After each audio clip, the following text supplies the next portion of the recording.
नमस्कार। मेरे इस वीडियो में आप सभी का स्वागत है और हम अध्ययन कर रहे हैं छत्तीसगढ़ के इतिहास। और छत्तीसगढ़ के इतिहास के अंतर्गत ये थ्योरी क्लास का चौथा वीडियो है। और हम अभी छत्तीसगढ़ के प्राचीन इतिहास इसके अंतर्गत जो है मौर्य काल आज इस वीडियो में देखेंगे। इसके पहले जो है प्रागैतिहासिक काल, आद्य ऐतिहासिक काल और ऐतिहासिक काल में जो छत्तीसगढ़ के प्राचीन इतिहास पहला भाग है। ऐतिहासिक काल जो है 3 भाग में है, तो उसका पहला भाग है। तो उसके पहला भाग के अंतर्गत जो है बाकी जितने भी हैं, जैसे वैदिक काल हुआ, रामायण काल हुआ, महाभारत, और उसके बाद महाजनपद काल, बौद्ध काल, जैन काल, इसको पहले देख चुके हैं। तो अगर उसको आप नहीं देखे हैं तो जाकर देख लेंगे। और हम इस वीडियो में बात करेंगे जो पांचवा है मौर्य काल। तो मौर्य काल का जो समय है 322 ईसा पूर्व से 185 ईसा पूर्व, और इसकी राजधानी जो है पाटलिपुत्र था। पाटलिपुत्र पटना क्षेत्र आपका। और मौर्य काल का जो शासन है मगध में रहा है उसका शासन, जो कि मगध अब की बात करें तो पटना और गया दोनों क्षेत्र को मिला दे तो उस समय मगध क्षेत्र था। तो मौर्य काल के बारे में छत्तीसगढ़ में कहाँ कहाँ साक्ष्य मिला है, क्या साक्ष्य मिला है, इसके बारे में इस वीडियो में हम जानेंगे। लेकिन उसके पहले मौर्य काल की स्थापना किस तरह से हुई इसको थोड़ा समझ लेते हैं। कि मौर्य काल की स्थापना जो है एक फिल्मी स्टाइल कह सकते हैं, एकदम मतलब फिल्मी टाइप की कहानी है, उस तरह से इसकी स्थापना हुई है। तो एक बार मौर्य काल की स्थापना की जो कहानी है, पूरी रियलिटी है किस तरह है, उसको जान लेते हैं। तो महाजनपद काल के समय में भारत जो है 16 महाजनपद में बटा हुआ था, सबको पता है। ठीक, 600 BC 600 ईसा पूर्व महाजनपद काल लगभग। तो उसमें 16 महाजनपद में था, भारत बटा हुआ था। और इस 16 महाजनपद में एक जनपद था मगध। इस जो 16 महाजनपद था उसमें से एक जनपद था मगध, और इसकी राजधानी जो है पाटलिपुत्र था। मगध गंगा नदी के किनारे स्थित है। मगध का राजा मौर्य वंश से पहले ना, मगध का राजा था घनानंद, जो कि नंद वंश का था। तो मौर्य वंश के पहले नंद वंश था वहाँ, जिसका राजा था घनानंद। और उसी मगध में एक सामान्य सा ब्राह्मण रहता था जिसका नाम था चड़क। एक सामान्य सा ब्राह्मण रहता था जिसका नाम था चड़क। और चड़क जो है घनानंद की नीति का अक्सर विरोध करता था, क्योंकि घनानंद के ऐसे बहुत से नीति थे जो जनता के हित में नहीं था, अपने जो राज्य है उसकी सुरक्षा की दृष्टि से सही नहीं था। तो इस तरह से बहुत से नीति थे जिसका वो चड़क जो है विरोध करता था। और चड़क चाहता था कि महामात्य के पद था उस पे स्थापित हो, और राजा, इस राजा की जगह कोई दूसरा राजा आए और मैं महामात्य के पद में रहूं, ताकि अपने राज्य का अच्छा नीति बनाए और सुरक्षा अच्छा हो, ठीक हो। ठीक, इस तरह से उसका सोच था चड़क का। महामात्य पद जो है राजा के प्रमुख अधिकारी था। महामात्य का जो पद था वो राजा का एक प्रमुख अधिकारी था। और इसी चाह में कि महामात्य पद मिले, इसी चाह में चड़क जो है अपने एक मित्र था सटकर, अपने एक मित्र है सटकर, उसके साथ मिला और राजा को मारने की योजना बनाने लगे। ठीक, चड़क और सटकर, चड़क का मित्र था एक सटकर करके, तो योजना बनाने लगे। लेकिन इस योजना का जो पता राजा घनानंद के 2 सेनापति, एक था राक्षस महामात्य राक्षस था और एक था महामात्य कात्यायन। तो इस राजा के जो 2 सेनापति इसको पता चल गया कि जो चड़क और सटकर है इस तरह से कुछ योजना बना रहे हैं कि राजा को मारने के लिए। तो राजा को ये बात पूरी बताई गई कि इस तरह से है, इस तरह से आपको मारने की योजना है, इस तरह से। उसके बाद तुरंत उसको चड़क को गिरफ्तार कर लिया गया। चड़क को गिरफ्तार करने के बाद उसको चौराहे पर उसका जो है सर काट दिया गया और सर को लटक दिया और सर जो है शव वहीं पर छोड़ दिया गया। इस पूरी घटना को एक 14 वर्ष का बालक देख रहा था। ठीक है, 14 वर्ष का बालक चड़क का पुत्र था और जिसका नाम था कौटिल्य। उस बालक का नाम कौटिल्य था। वह बालक अपने पिताजी का शव और कटे हुए सिर को ले गया, गंगा नदी किनारे दाह संस्कार किया अकेले। और गंगा नदी किनारे वहाँ गंगा की जो पानी है उसको हाथ में लेकर शपथ लिया कि जो मेरे पिताजी का हत्यारा है उसके वंश का सर्वनाश करूँगा, इस तरह के शपथ लिया। और वो गांव को छोड़कर वो चला गया। थोड़ी दूर में या दूसरे गांव में बोल सकते हैं, दूसरे क्षेत्र में एक राधा मोहन नाम का एक विद्वान ब्राह्मण रहता था। वो विद्वान था, अच्छा विद्वान था राधा मोहन। और कौटिल्य को शरण देता है।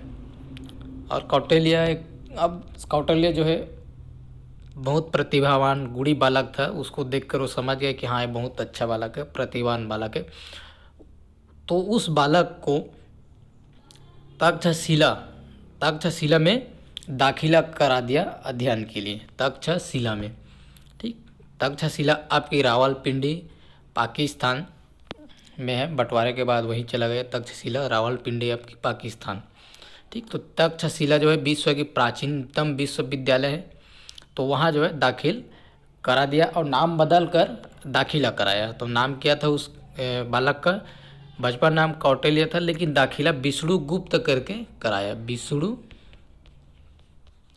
विष्णुगुप्त करके दाखिला करा लिया।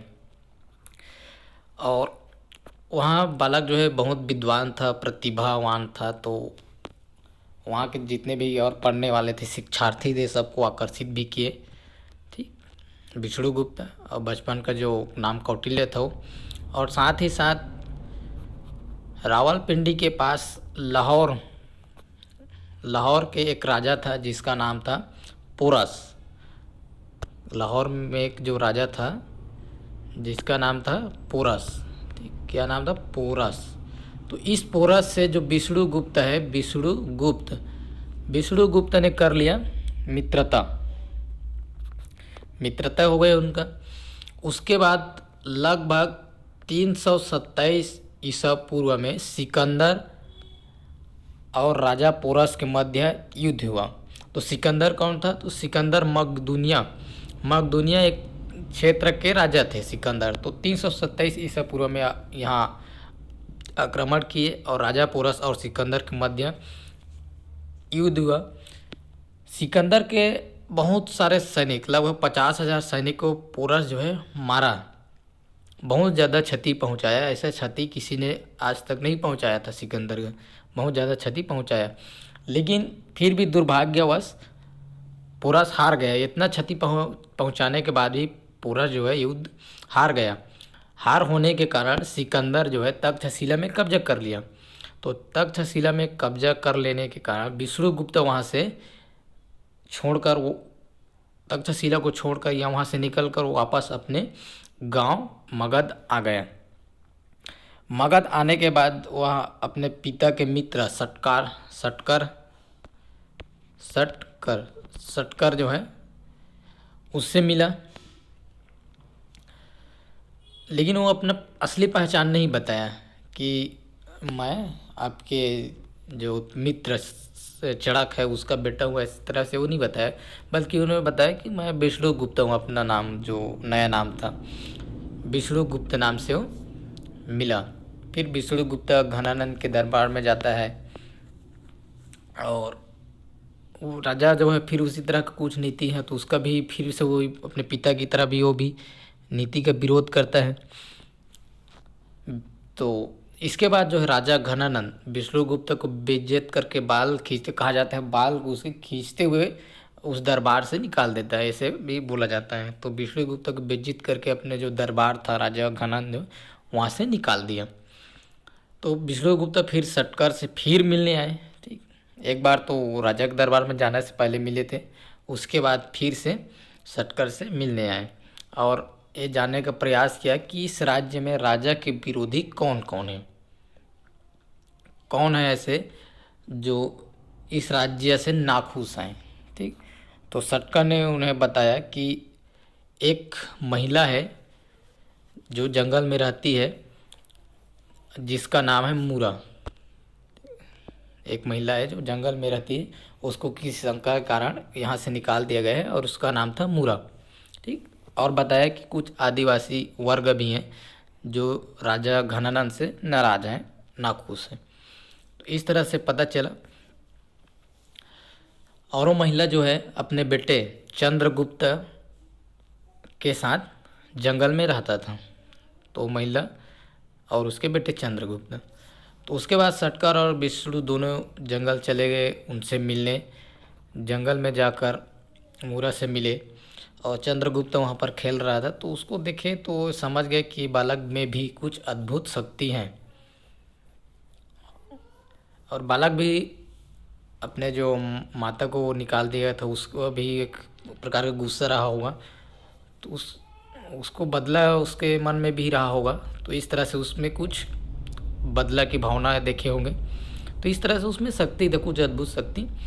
तो उस दिन उन्होंने सोच लिया कि मगध का नया सम्राट इसी को बनाना है। ये जो बालक है घनानंद को हराएगा और यही नया सम्राट बनेगा। तो इस तरह से जो विष्णुगुप्त है उन्होंने इस तरह से सोचा। और वो जो बालक था यानी चंद्रगुप्त, उसको हर प्रकार की शिक्षा दीक्षा दिए। हर प्रकार की शिक्षा दीक्षा जो है दिए।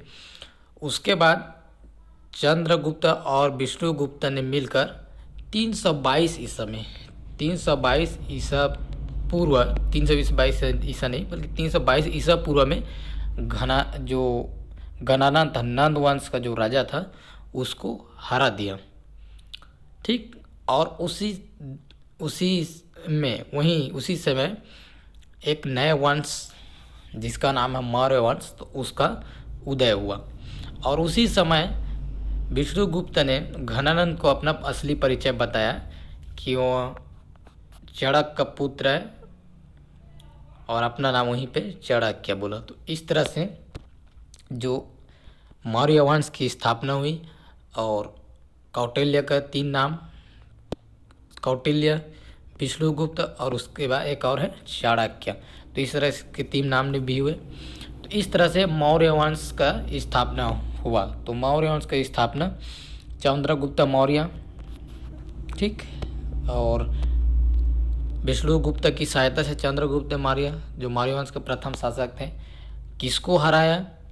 तो नंद वंश के शासक घनानंद को। ठीक, नंद वंश के शासक घनानंद को हराया। तो इस तरह से मौर्य वंश का जो है स्थापना हुआ। तो एक बहुत रोचक कहानी है, लेकिन ये रियल है, कहानी नहीं, रियल है, रियलिटी है। तो इस तरह से मौर्य वंश का स्थापना हुआ। अब मौर्य वंश जो है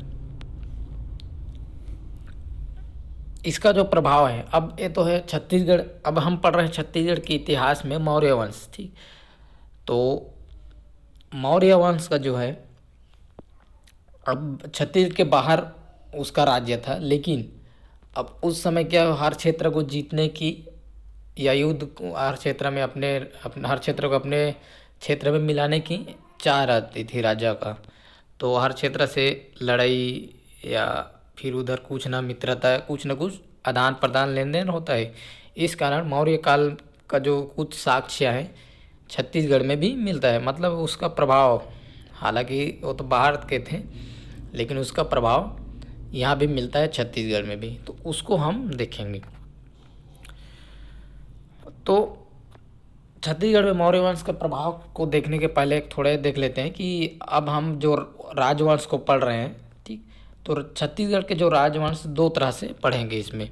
एक तो ऐसे राजवंश जो छत्तीसगढ़ से बाहर थे, ठीक, जैसे अभी मौर्य वंश ही हो गया, तो कहाँ छत्तीसगढ़ से बाहर मगध में था, उसका जो शासन था मगध, लेकिन उसका प्रभाव कहीं ना कहीं छत्तीसगढ़ में भी आया।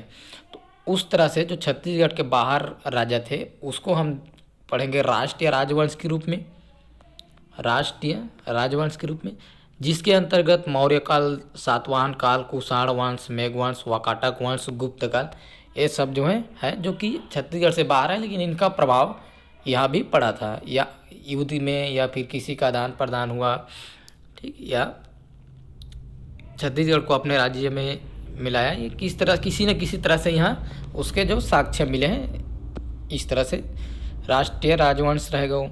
उसके बाद जो दूसरा है क्षेत्रीय राजवंश, तो क्षेत्रीय राजवंश के अंतर्गत जो है हम पढ़ेंगे राज ऋषि तुल्य वंश, पर्वत द्वारक वंश, नल वंश, सरबपुरी वंश, पांडु वंश और बाण वंश, ठीक। तो क्षेत्रीय राजवंश में इसमें क्या है कि जो ये जो है राजवंश है, इसके जो राजा थे वो अपने यही क्षेत्र के थे, छत्तीसगढ़ के ही, ठीक। तो इसको जो है छत्तीसगढ़ में जो राजवंश है दो तरह से पढ़ेंगे। तो आज हम मौर्य काल में क्या क्या मिला, छत्तीसगढ़ में क्या क्या साक्ष्य मिला, उसको देखेंगे मौर्य काल का। तो चलिए उसको देखते हैं। छत्तीसगढ़ के इतिहास के अंतर्गत मौर्य काल तय तो हुआ छत्तीसगढ़ में मौर्य काल की स्थापना। अब छत्तीसगढ़ में क्या क्या मिला, तो मौर्य काल की जो स्थापना या प्रथम शासक चंद्रगुप्त मौर्य है, उसके बेटे बिंदुसार, उसके बाद जो है बिंदुसार के बेटे जो है अशोक। तो अशोक जो है अशोक का दक्षिण विजय अभियान के अंतर्गत एक विजय है कलिंग की युद्ध, कलिंग की जो भयंकर युद्ध हुआ था, ठीक। कलिंग क्या है, कलिंग अब वर्तमान का उड़ीसा क्षेत्र है। तो उस समय उड़ीसा और छत्तीसगढ़ कुछ क्षेत्र दोनों मिलकर कलिंग था। तो इस विजय या इस युद्ध के दौरान छत्तीसगढ़ में आना जाना या छत्तीसगढ़ में प्रभाव रहा उसका, तो इस कारण इस काल का कुछ साक्ष्य जो है छत्तीसगढ़ में मिला है। तो हम उसको देखेंगे छत्तीसगढ़ में मौर्यकालीन साक्ष्य के रूप में। तो सबसे पहला जो है मौर्यकालीन सिक्के। तो मौर्यकालीन सिक्के जो है अकलतरा, जो कि जांजगीर चांपा जिले में है, जांजगीर चांपा, अकलतरा जांजगीर चांपा जिला। उसके बाद जो है ठाठारी, जो कि शक्ति जिला, और बारगांव है, जो कि रायगढ़ जिले में है। तो यहाँ जो है मौर्यकालीन सिक्के मिले हैं। उसके बाद जो है आप ये इसको आप देख सकते हैं, इस तरह से मौर्यकालीन सिक्के हैं। उसके बाद जो है आहत सिक्के या पंचमार्ग सिक्के, तो ये जो है रायपुर जिला के उड़ेला, तारापुर, आरंग, यहाँ पर जो है आहत सिक्के मिले हुए हैं। आहत सिक्के मतलब इसमें जो है कोई चिन्ह जैसे हाथी, घोड़ा या जो शासक है वहाँ के, उसको इस तरह से उसमें उस सिक्के में दिखाई देता उसकी जो चित्र, ठीक। तो इस तरह से आप देख सकते हैं यहाँ पर। तो इसमें और भी कुछ जानवर का भी होता था। तो इस तरह से आहत सिक्के हैं। अगला जो है तीसरा जो है चांदी के सिक्के। तो चांदी के सिक्के जो है अकलतरा, तारापुर और सारंगगढ़, यहाँ चांदी के सिक्के मिले हुए हैं, चांदी के सिक्के के साक्ष्य। उसके बाद यात्रा वृत्तांत में भी मौर्य काल का जो है छत्तीसगढ़ में प्रभाव है उसको बताया गया है। तो यात्रा वृत्तांत में जो है इस काल का साक्ष्य ह्वेन-सांग की रचना सी-यू-की में मिलता है। ह्वेन-सांग जो है छत्तीसगढ़ के सिरपुर आया हुआ था, तो उसकी एक रचना थी सी-यू-की, तो उसमें भी साक्ष्य मिलते हैं कि मौर्य काल का प्रभाव छत्तीसगढ़ में था। उसके बाद जो अगला जो है शिलालेख,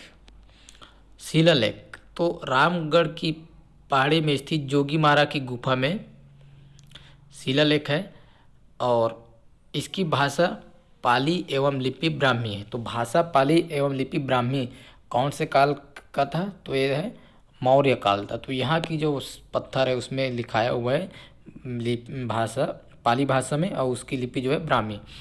तो इससे पता चलता है कि मौर्य काल यहाँ पर प्रभाव था। उसके बाद शैलचित्रा, तो रामगढ़ की पहाड़ी में भी, रामगढ़ की जो पहाड़ी जोगी मारा की गुफा है उसमें नर्तक देवदत्त एवं नर्तकी सूतनिका के प्रेम गाथा का वर्णन है। तो इस तरह से छत्तीसगढ़ में मौर्य काल का जो है साक्ष्य हैं। तो इस वीडियो में इतना ही। अगर वीडियो अच्छी लगे तो वीडियो को लाइक कर दें, शेयर कर दें और चैनल में पहली बार आए तो चैनल को सब्सक्राइब कर देंगे। धन्यवाद।